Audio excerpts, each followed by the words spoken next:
ناظرین، قادیانیوں کی یہ کچھ نشانیاں بیان کی جا رہی ہیں۔ امید ہے سننے والے اس کو ضرور یاد رکھیں گے اور آگے بھی ضرور شیئر کریں گے تاکہ مسلمان اس قادیانی فتنے سے محفوظ رہیں۔ ناظرین، قادیانی، احمدی یا لاہوری کون لوگ ہیں؟ ان کا مذہب کیا ہے؟ کیا عام مسلمانوں میں موجود قادیانی کو ظاہری وضع و قطع سے پہچانا جا سکتا ہے؟ مسلمانوں کے درمیان دھوکے سے چھپ کر رہنے والے احمدیوں، لاہوریوں یا قادیانیوں کو پہچاننے کا آسان طریقہ کیا ہے؟ یہی ہماری آج کی ویڈیو کا موضوع ہوگا، اور آج ہم آپ کو قادیانی مردوں اور عورتوں کی وہ اہم ترین نشانیاں بتائیں گے جن سے کسی حد تک ان لوگوں کی شناخت کی جا سکتی ہے۔ ناظرین، قادیانی دراصل ایک اصطلاح ہے جو جنوبی ایشیا کے مسلمان خصوصاً پاکستان میں احمدیوں کے لیے استعمال کرتے ہیں۔ یہ اصطلاح پنجاب کے قصبے قادیان سے اخذ کی گئی ہے، جو کہ احمدیہ کے بانی مرزا غلام احمد کی جائے پیدائش ہے۔ احمدی اس اصطلاح کو برا سمجھتے ہیں اور یہ اصطلاح پاکستانی دفتری دستاویزات میں بھی استعمال کی جاتی ہے۔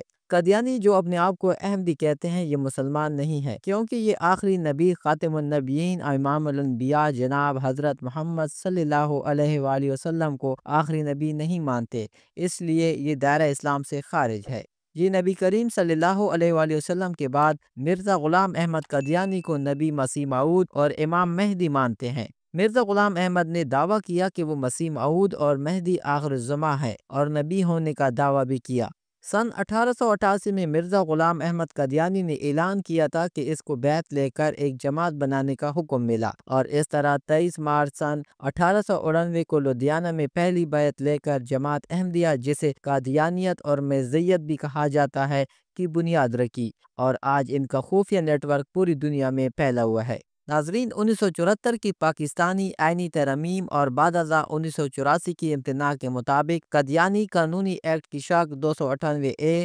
298B اور 298C کے تحت نہ صرف کافر ہیں بلکہ دھوکہ دے کر خود کو مسلمان ثابت کرنے کے لیے اگر شاعر اسلام کا استعمال کریں تو 3 سال کی قید پاکستانی قانون کے مطابق موجود ہے۔ ناظرین، اب بات کرتے ہیں ان اہم ترین نشانیوں کی جن سے قادیانیت کی پہچان کی جا سکتی ہے۔ نمبر 1، مسلمانوں سے گپ شپ لگانے کے بہانے قادیانی اپنی شناخت کروائے بغیر بات مذہبی امور کی طرف لے جاتا ہے، اور یہ باور کروانے کی کوشش میں لگا رہتا ہے کہ حضرت عیسیٰ علیہ السلام کے لیے یہ عقیدہ رکھنا کفر ہے کہ اللہ نے ان کو آسمان پر زندہ اٹھا لیا ہے اور کافر ان کو صلیب نہیں دے سکے، اور وہ قرب قیامت میں واپس آئیں گے اور دجال کو قتل کریں گے۔ اور قادیانی یہ ثابت کرنے کی کوشش کرتا ہے کہ ان کو صلیب پر چڑھایا گیا، لیکن وہ زخمی حالت میں فلسطین سے کشمیر ہجرت کر گئے اور وہاں 120 سال کی عمر میں ان کو موت آئی۔ اور صحیح احادیث میں جو مذکور ہے کہ قیامت سے قبل حضرت عیسیٰ ابن مریم علیہ السلام نے نازل ہونا ہے۔ اس سے مراد یہ ہے کہ اس امت میں سے ہی کسی مسیح عیسیٰ نے پیدا ہو کر مسیح ابن مریم اور امام مہدی ہونے کا دعویٰ کرنا ہے، اور قرآن میں جہاں حضرت عیسیٰ ابن مریم کے متعلق توفیٰ کا لفظ موجود ہے،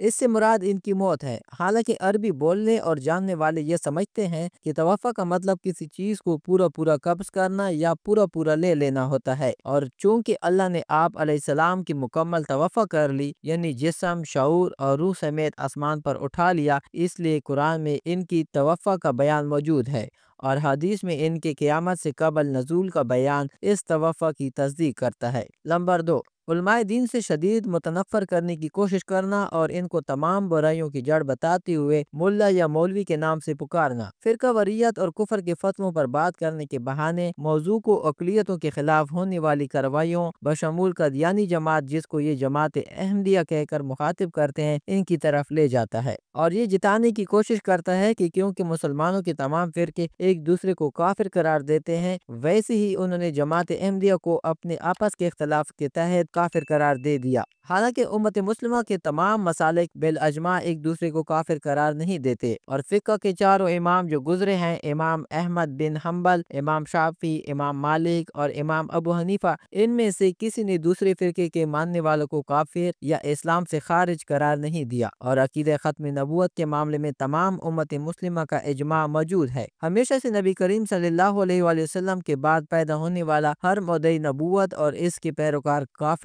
اور اسلام سے خارج ہے۔ حتیٰ کہ امام اعظم امام ابو حنیفہ رحمۃ اللہ علیہ کا فتویٰ ہے کہ جس کسی نے حضور نبی کریم صلی اللہ علیہ وسلم کے بعد کسی مدعی نبوت سے اس کی صداقت کا ثبوت بھی طلب کیا کسی تردد کے ساتھ، تو وہ خود بھی اسلام سے خارج ہو جائے گا۔ نمبر 3، قادیانیوں کی اہم ترین پہچان ہے کہ قادیانی چاندی کے ایک خاص قسم کی انگوٹھی پہنتے ہیں۔ اکثر لا علم مسلمانوں کے سامنے یا وہاں جہاں ان کو اس بات کا یقین ہو کہ کوئی ان کو پہچان نہیں پائے گا، جس پر قرآن مجید فرقان حمید کی آیات لکھی ہوتی ہے جس کا ترجمہ ہے، کیا اللہ اپنے بندے کے لیے کافی نہیں؟ یہ انگوٹھی مرزا غلام احمد قادیانی کی سنت کے طور پر پہنی جاتی ہے کیونکہ مرزا غلام احمد قادیانی ایسی انگوٹھی پہنا کرتا تھا۔ نمبر 4، قادیانیوں میں ان کے خلیفہ کی تو مکمل داڑھی ہوتی ہے۔ یہ دھوکہ دینے کے لیے وہ شاعر اسلام کی مکمل پابندی کرتا ہے، ورنہ قادیانی کیونکہ مسلمانوں سے نفرت کرتے ہیں اس لیے ان کی کوشش ہوتی ہے کہ ہر اس ظاہری وضع و قطع کے شعار اور نقل سے بچا جائے جس سے ہمارے علماء دین یا متقی مسلمان اپناتے ہیں، جیسے مکمل داڑھی، ایک موٹی بر۔ لیکن قادیانی آپ کو 99% فرنچ کٹ داڑھی میں ملے گا یا پھر کلین شیو، اور ان کے ہاں غیر اعلانیہ حکم کے طور پر کوئی قادیانی جماعتی عہدیدار یا موجودہ خلیفہ سے لمبی اور گھنی داڑھی نہیں رکھ سکتا۔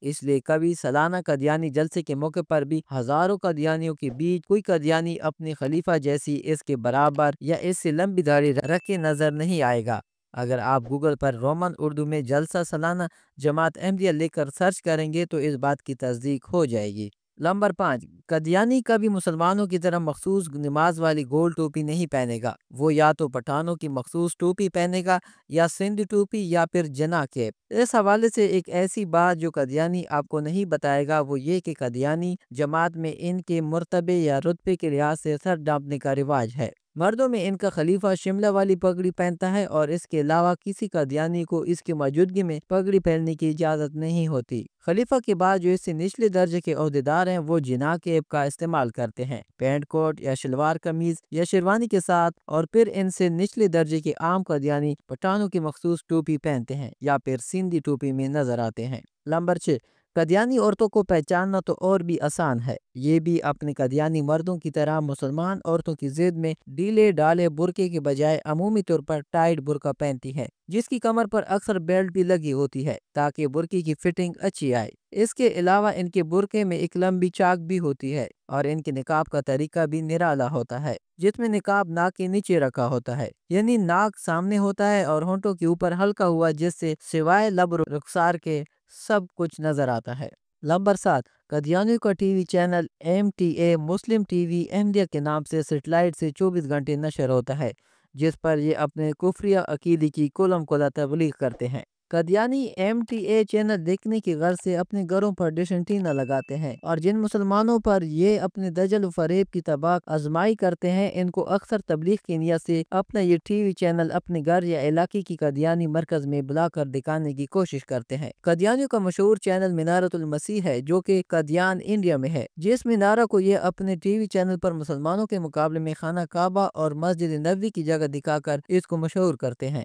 نمبر 8، سب سے اہم نشانی یہ ہے کہ قادیانی ناموں کے آغاز میں آپ کو محمد نہیں ملے گا اور نہ ہی کوئی پیدائشی قادیانی آپ کو اس طرح کا خالص اسلامی نام رکھ کے نظر آئے گا جیسے عبداللہ، مصطفیٰ، عبدالرشید، عبدالقیوم، جبکہ ان کے ناموں کے اختتام میں احمد لگا ہوا نظر آئے گا جو مرزا قادیانی کے نام کا بھی حصہ تھا۔ اور قادیانی قرآن پاک میں بیان ہونے والے آقا کریم صلی اللہ علیہ وسلم کے مخصوص نام احمد سے مراد معاذ اللہ مرزا غلام احمد قادیانی کی ذات لیتے ہیں۔ نمبر 9، یاد رہے کہ پاکستان اور دنیا بھر میں پائے جانے والے زیادہ تر قادیانی پنجابی زبان بولتے ہیں کیونکہ مرزا غلام احمد قادیانی کا تعلق بھی تقسیم ہندوستان سے قبل قادیان ضلع گرداسپور پنجاب سے تھا، اس لیے ان کی تبلیغ کا زیادہ اور مرکزی دائرہ اثر بھی تقسیم سے قبل اور بعد میں بھی پنجاب ہی رہا جہاں موجودہ سادہ لو دیہاتی ملنسار ماحول میں ان کے فتنے کی آباری ہو سکے، اور آج بھی یہ سلسلہ نسل در نسل جاری ہے۔ ناظرین، قادیانی کی یہ کچھ نشانیاں بیان کی ہے، امید ہے سننے والے اس کو ضرور یاد رکھیں گے اور آگے بھی ضرور شیئر کریں گے تاکہ مسلمان اس قادیانی فتنے سے محفوظ رہیں اور اپنا ایمان سلامت رکھیں۔